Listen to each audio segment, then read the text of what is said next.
Please, sir, I beg you, take my daughters. Raise them for you. I can't do it anymore. There are moments in life when we're pushed to our limits.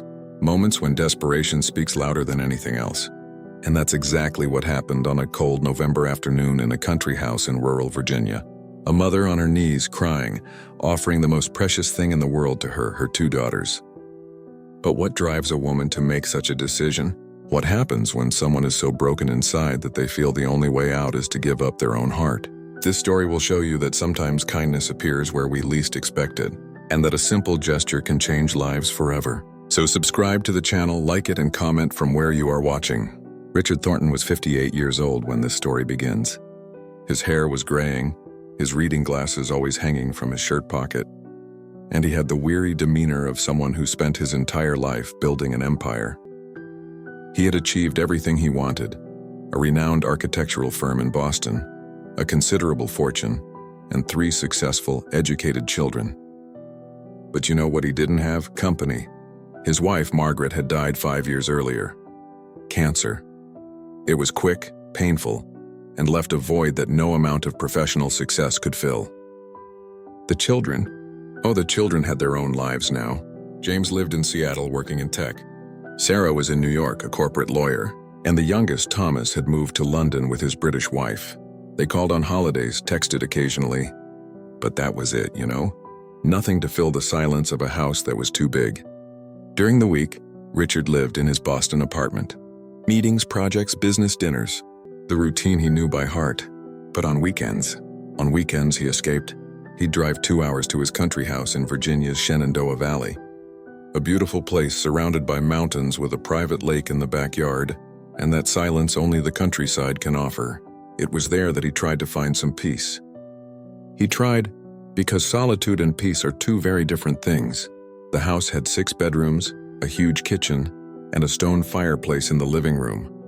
It was too big for a single man. That's why he always had someone to take care of the place, clean and prepare meals when he arrived. In recent years, he'd had 4 or 5 different employees. Some stayed only briefly, others simply didn't do the job properly. Richard wasn't demanding, but he also didn't like negligence. It was 6 months ago that Grace appeared. She had answered an ad he'd placed in a local newspaper. Grace Mitchell, 34, a single mother, black with a shy but genuine smile. When she arrived for the interview, Richard noticed something different about her. It wasn't just her resume, which, to be honest, was simple. She'd worked in commercial cleaning, a laundromat, and as a nanny for a few years. Nothing extraordinary. But there was something in her eyes. A seriousness, a dignity, as if she took life very seriously, even if life hadn't been kind to her. "Thornton," she said, standing on the porch of the cottage that April afternoon, "I just need you to know one thing: I really work. I don't mess around. If you give me this opportunity, I promise you won't regret it." Richard liked that. He liked the honesty. He liked the directness. "You're hired," he said without much thought. "You can start next week," and she did. And, my friend, she hadn't lied. Grace was impeccable. The house had never been so well kept. She cleaned every corner, organized everything, cooked delicious meals. No fancy restaurant fare, but the kind of home-cooked food that warms the soul. Roast chicken, mashed potatoes, apple pie. Simple things made with care. She arrived every Friday morning and stayed until Sunday night, because Richard spent the weekends there. During the week, she came twice to keep the house in order. But Grace wasn't just efficient. She was polite, respectful, but never subservient. She had her own opinion. If Richard left a wet towel on the bed, she'd say, "Mr. Thornton, this is going to get moldy." If he forgot to take his blood pressure medication, she'd remind him. Over time, it became almost routine. He'd arrive on Friday night and she'd already have dinner ready. They'd chat for a while, nothing deep, just small talk.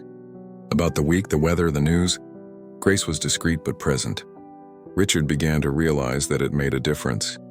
It wasn't just having a clean house. It was having someone there, someone who cared. Even if it was just for politeness for work, it was better than emptiness. For the first few months, he didn't know much about her life. Grace didn't talk about herself. She answered when asked, but never opened up completely. Richard knew she lived in Waynesboro, a small town about 40 minutes away. He knew she had children, but she never went into detail. He respected that. Everyone has their own struggles, right? It was one Saturday in October that he noticed something was wrong. Grace had arrived on Friday as usual, but she looked different. Her smile was gone. She was working automatically, but without her usual energy. Her eyes were red and puffy as if she'd been crying all night. Richard wasn't the kind of man to meddle in other people's lives, but he also couldn't ignore when someone was clearly suffering. On Saturday morning, he was on the porch drinking coffee when Grace came out to hang some clothes on the line. She hung the sheets, but her hands were shaking, so she stopped. She simply stood there, a sheet in her hands, and stared into the distance, as if she'd lost her way. Richard got up and walked over to her. "Grace," he said softly, so as not to startle her. "Is everything okay?" She turned quickly, wiping her eyes with the back of her hand. "Yes, sir. Sorry. I'll be right back to work." "Grace," he placed his hand on her shoulder gently. "You're not okay. I can see that." She took a deep breath. She tried to smile, but it faded before it could even form. I'm fine, Mr. Thornton. It's just tiredness." Lies. Richard didn't say it angrily. He said it carefully. "I know tiredness, and what I see in you isn't just that." Grace closed her eyes.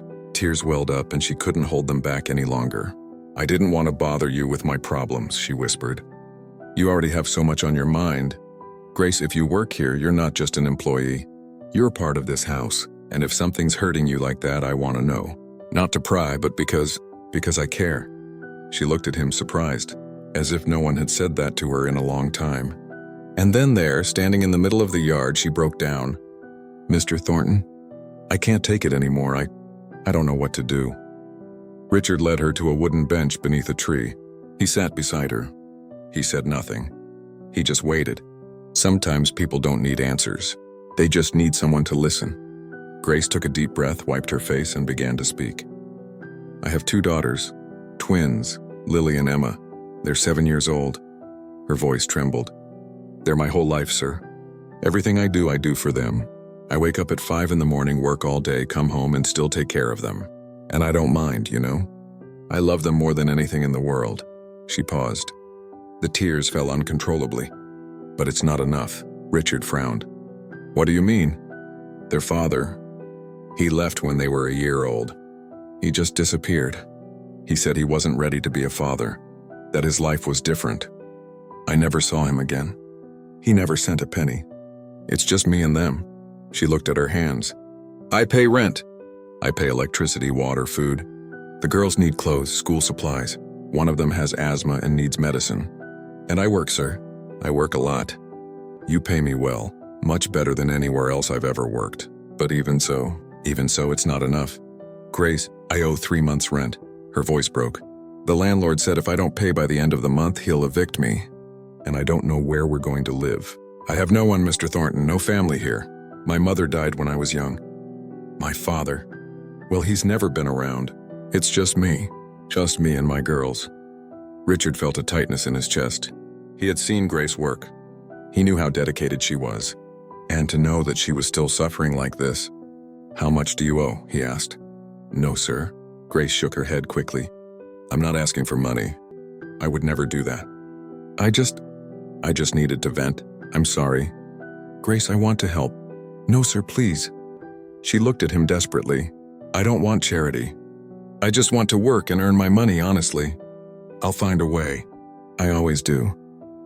But Richard could see that she didn't believe it. He could see that she was on edge. They sat in silence for a while. The wind rustled the leaves on the tree above them. In the distance, a bird sang.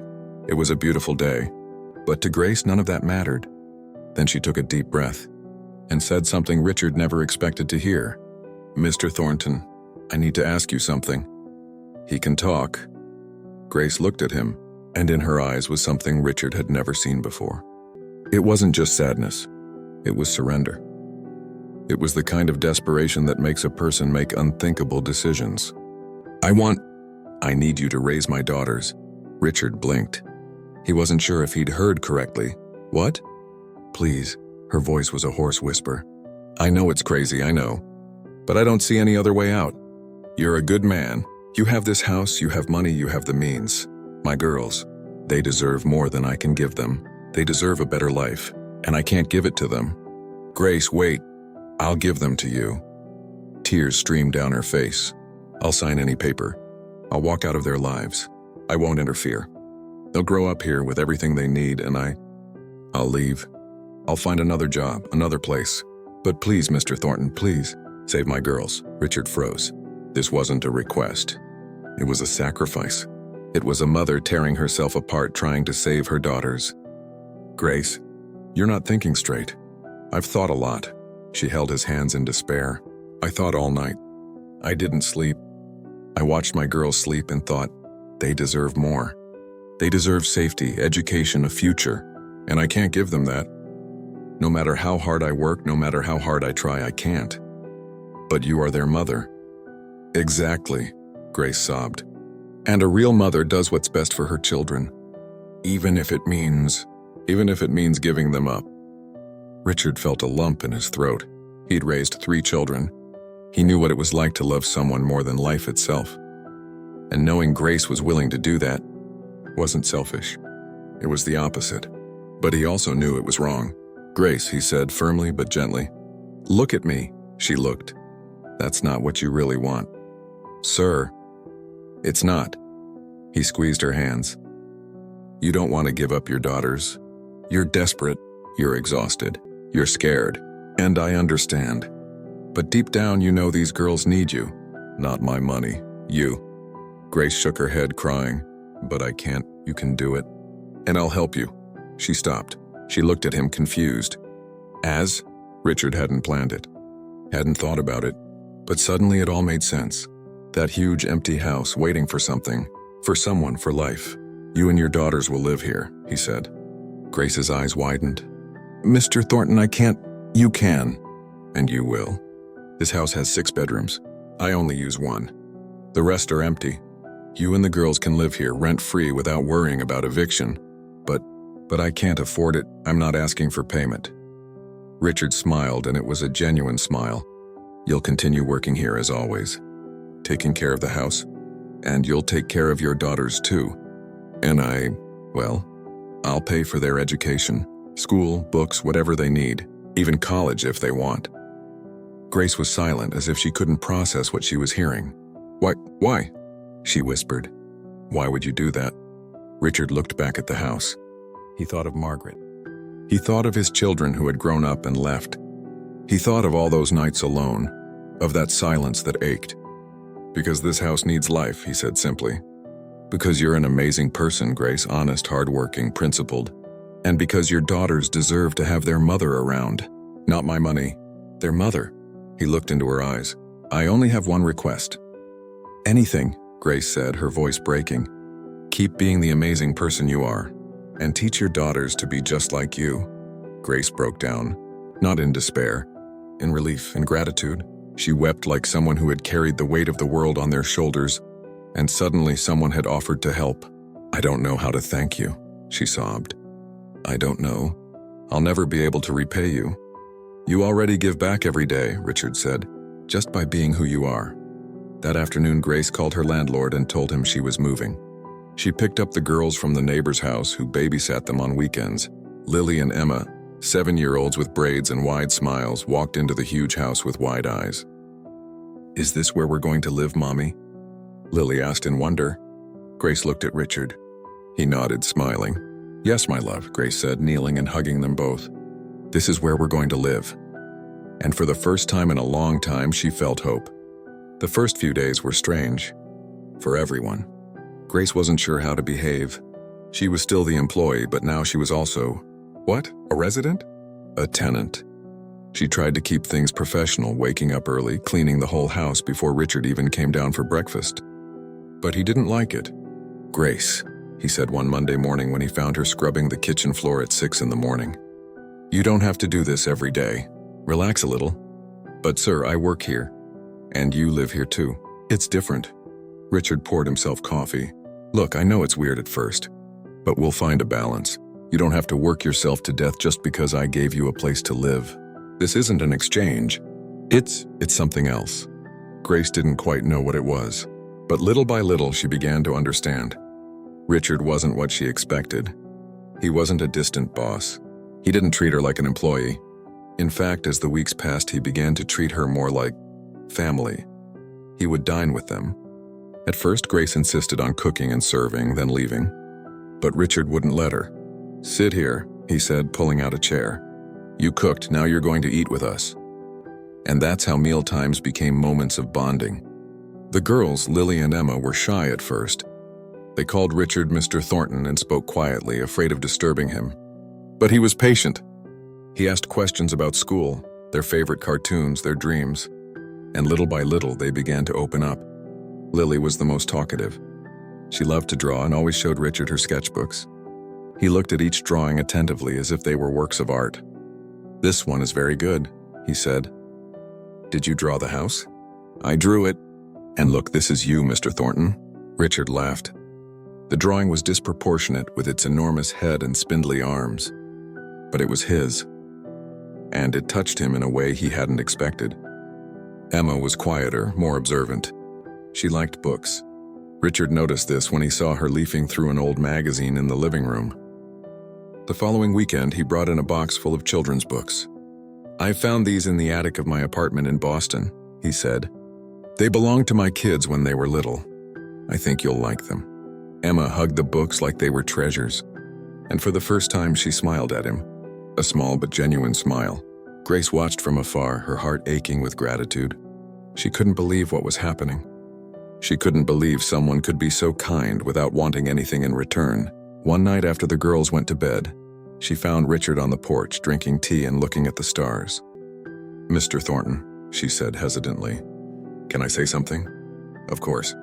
And stop calling me Mr. Thornton all the time." "You can call me Richard." Grace smiled. "It's hard, but I'll try." She sat next to him. "I just wanted to say thank you. Again. I know I've said this 1,000 times, but I need to say it again. You changed our lives. You changed everything." Richard took a sip of tea. "Thank you, Grace," she frowned. "Why?" "Because this house was dead." He glanced at the lit windows where the muffled sound of the girls laughing in the bedroom came from. "It's been a long time since I've heard laughter here. It's been a long time since I felt useful." "Useful?" "Yeah," Richard sighed. "After Margaret died, I kind of lost myself. The kids grew up, left, moved on with their lives. And that was okay, you know? They were supposed to do that. But I was left alone. And the more time passed, the more I felt like I had no purpose anymore. I had money, I had success, but so what? None of that filled the void." He looked at her. "And then you arrived. And your daughters. And suddenly this house came back to life. It had meaning again." Grace felt her eyes well up. "You're a very good man, Richard." He laughed awkwardly. "I just did what any decent person would do." "No." Grace shook her head. "Most people wouldn't. Most people would turn away. They'd think it wasn't their problem. But not you. You opened your home, your heart. And I'll never forget that." They sat in silence, listening to the crickets. Chirping in the night, the months passed. And what had begun as a strange arrangement turned into something no one expected. A family. Richard began going to the country house not only on weekends but also during the week. He worked from home when he could, attending online meetings in the office he'd set up on the second floor. And when she wasn't working, she was with the girls. He taught Lily how to plant flowers in the garden. He taught Emma how to fish in the lake. He played hide and seek with them both and lost on purpose just to hear them laugh when they found him behind the tree. Grace watched everything with a mixture of joy and nostalgia, because she saw something in the girls she hadn't seen before: security. They were no longer afraid. They didn't wake up in the middle of the night wondering if they were going to have to move again. They were home, and Richard was different too. His shoulders seemed lighter. His smile came more easily. He even started cooking occasionally. Horrible pancakes on Sunday mornings, which the girls ate anyway, laughing at the mess he made in the kitchen. It was one night in March, almost 6 months after they had moved in, that something unexpected happened. Richard was reading a book in the living room when Lily appeared in her pajamas holding a drawing. "Richard?" she said softly. He looked up. The girls had long since stopped calling him Mr. Thornton. Now he was just Richard. And he liked that. "Hi, Lily, shouldn't you be sleeping?" "I know, but I did something for you." She handed him the drawing. Richard looked at it. It was a drawing of a house, their house. and in front of it 4 people holding hands, a woman, 2 girls, and a man. Below, in crooked letters, it said, "My family." Richard felt something break inside him. Not from pain, from emotion. "It's beautiful," he said, his voice breaking a little. "It's us," Lily said, smiling. "You, Mommy, me, and Emma." Richard looked at her, and then looked back at the drawing. "Do you consider me part of your family?" Lily tilted her head, confused.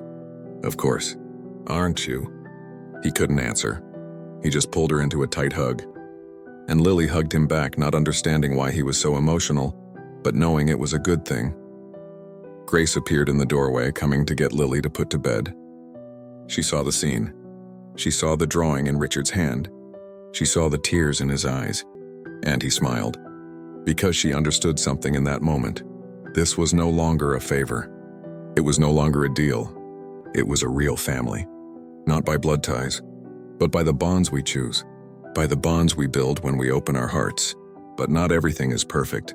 And life has a way of testing us just when things seem to be going well. It was an April afternoon. Richard was in Boston attending an important meeting. Grace was at home babysitting the girls who had just returned from school.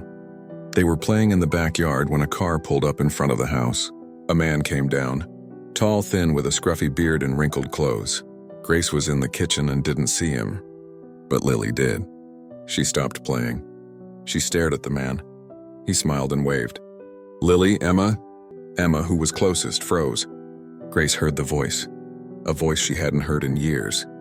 A voice she'd tried to forget. She ran to the window. And when she saw who it was, her heart stopped. It was Marcus, the girl's father. He had come back.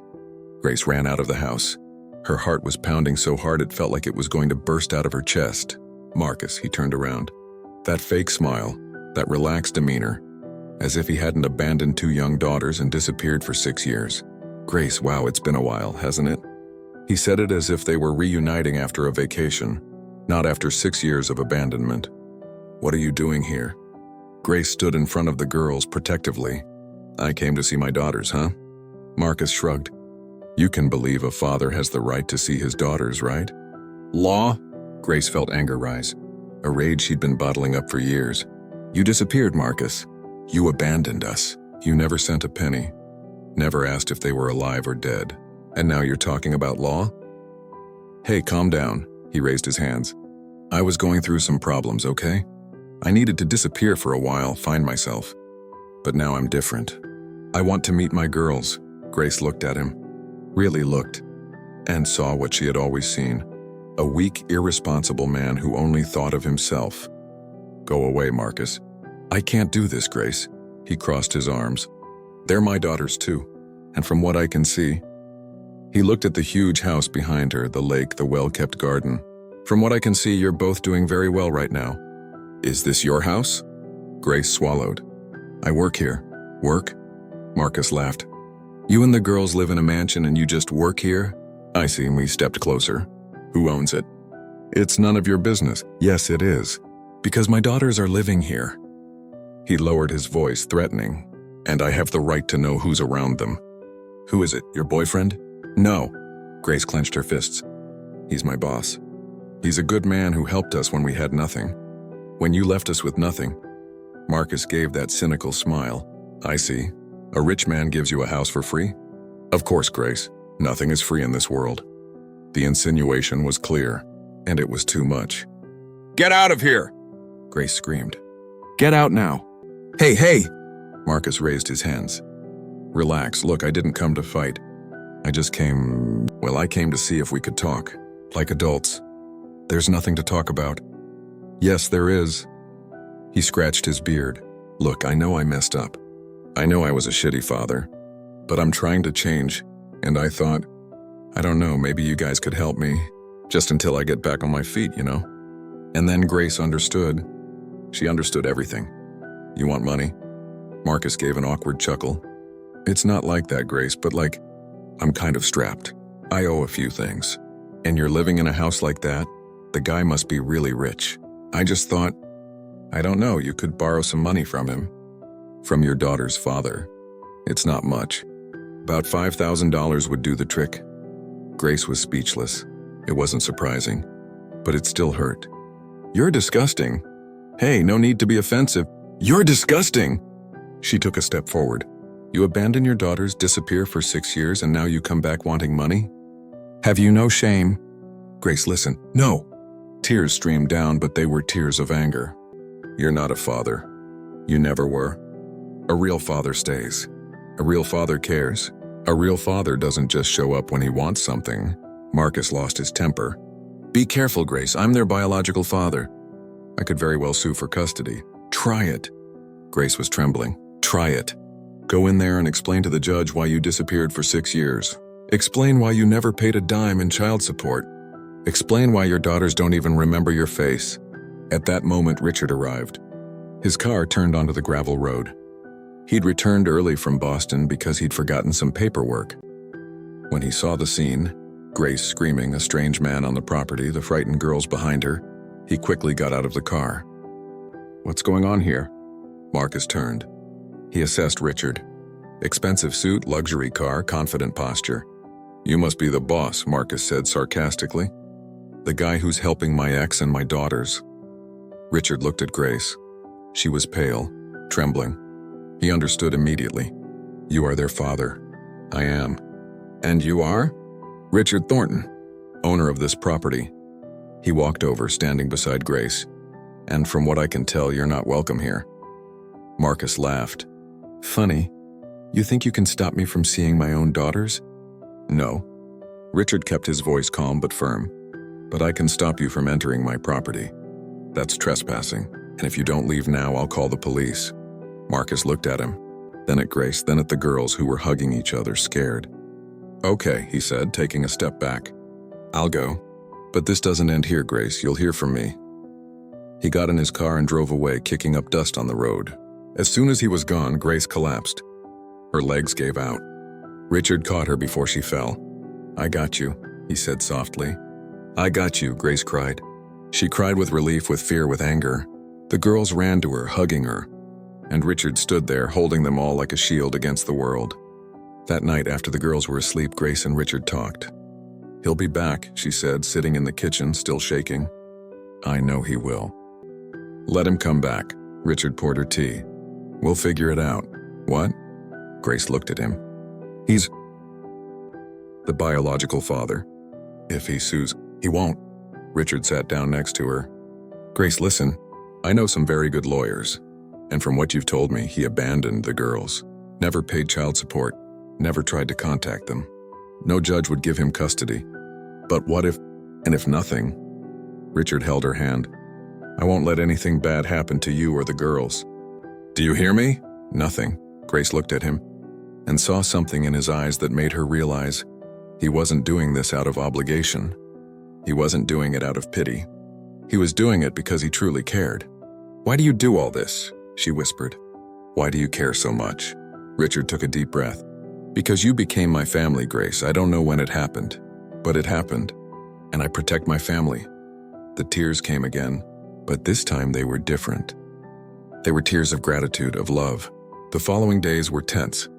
Grace expected Marcus to return at any moment, but he never did. Richard hired a lawyer just in case. He spoke to the local police and filed a report on what had happened. And then 2 weeks later, an envelope arrived in the mail. It was from Marcus, or rather from his lawyer. Grace opened it with trembling hands. She read it and turned pale. Richard took her letter. He read it too. It was a request for visitation. Marcus wanted to see his daughters once a month. And he wanted retroactive child support. Son of a bitch, Richard muttered. But Richard's lawyer was good, very good.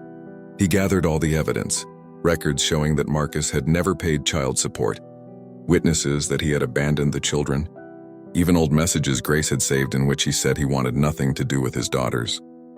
The case never even went to trial. Marcus's lawyer saw the evidence and advised him to drop it. If it went ahead, Marcus would not only lose his visitation request but could also be sued for abandonment. Marcus disappeared again, and this time Grace knew it was for real. 6 months passed. The seasons changed. Summer arrived, warm and golden. Lily and Emma were in the garden, running around the lawn with a dog Richard had given them, a golden retriever named Sunny. They were laughing and squealing, completely happy. Grace stood on the porch watching. Richard sat beside her. "Are you okay?" he asked. "I am," and she was. For the first time in a long time, she was at peace. "You know," Richard said, looking at the girls, "I was just thinking about something." "In what?" He hesitated. He looked nervous. I wanted to adopt the girls." Grace turned to him, surprised. "Adopt? Legally?" Richard looked at her. "Not to take them away from you, never, but to make what we already are official. A family. They would have my last name. They would have all the legal rights. And if something ever happened to me, they would be protected. Financially, legally, everything." Grace felt her heart tighten. "Richard, only if you want to," he said quickly. "I don't want to pressure you. It's just, I love these girls, Grace, and I love you too. Like family, and I want that to be clear to the whole world." Grace couldn't hold it back. She threw herself into his arms, crying. "Yes," she said. "Yes, 1,000 times yes," and so it was. 3 months later, the adoption process was complete. Lily and Emma were now officially Lily Mitchell Thornton and Emma Mitchell Thornton. At the party they threw to celebrate, small, just the 4 of them and a few close friends, Lily made a toast. "For Richard," she said, raising her glass of juice. "The best grandpa in the world." Richard laughed. "Grandpa, I'm not that old." "But you're like a grandpa," Emma said seriously. "Because you take care of us, tell us stories, and make bad pancakes." Everyone laughed. "And Richard?" Richard felt his heart overflow with love. That night, after the girls were asleep, he sat on the porch gazing at the stars. He thought about Margaret. He thought about how life had strange ways of healing wounds, of filling emptiness. He had lost one family and gained another. Different, unexpected, but equally precious. "Thank you," he whispered to the sky. He didn't know if Margaret could hear him, but he wanted to believe she could. He wanted to believe she was happy for him, for all of them. Grace appeared beside him, silent. They stood there side by side in peace. Sometimes we think we've lost everything, that there's no way out, that despair has won. But life has a strange way of surprising us, you know, putting people in our path exactly when we need them most. Grace was willing to give up her daughters because she felt she wasn't enough. But Richard saw in her what she didn't see in herself: strength, dignity, love. And he didn't want to take anything from her. He wanted to add to it. Because family isn't about blood. It's about choice. It's about who stays. Who cares? Who opens the door to their heart and says, "Come in, you're welcome here." Today, Lily and Emma are both accomplished women. One is a doctor, the other a teacher, and they speak of Richard as the man who changed everything. Not because he had money, but because he had heart. Grace remains that incredible, principled woman. And Richard? He no longer feels alone, because true love fills all the voids. If this story touched you, please like it, comment what you thought, and subscribe to continue hearing stories like this. Stories that remind us of what truly matters: faith, love, and family. Until next time.